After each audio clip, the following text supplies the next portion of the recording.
За начало почваме работа с X-Pro обезмаслител. Напускаме обилно, за да премахнем мръсотията и забърсваме с микрофибърна кърпа. Добре забърсваме, след като сме го напръскали с X-Pro обезмаслител. Така. Това се прави с цел да изчистите добре детайла, по който ще работите. Ето той също така ви показва и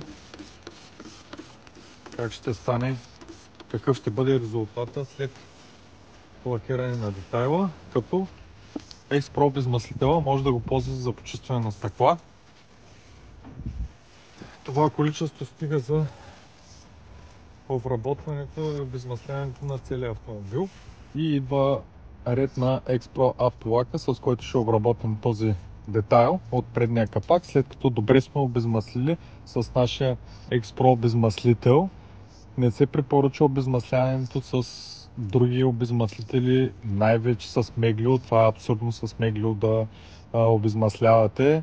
След като вече сме подготвили детайла за лакиране, вземаме хартиения апликатор и обилно го напояваме с лак. Ето това е начинът да напоявате апликатора, без сухи краища, добре напоен, и поддържате така през цялото време на работа, като държите под ръка тубичката с лак, тъй като не трябва да позволявате апликатора да изсъхне.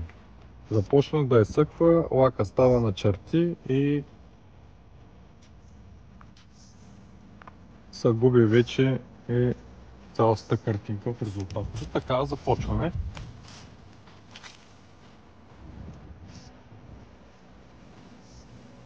Внимателно разнасяте лака, без да бързате.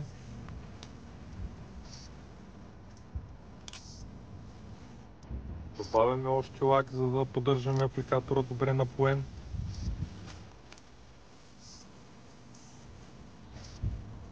Добавяте, тъй като е силно оксидирана боята, и иска обилно да се напоява апликатора. Иска много лак.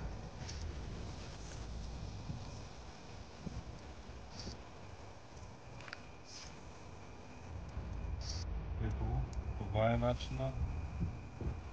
Напоявате обилно.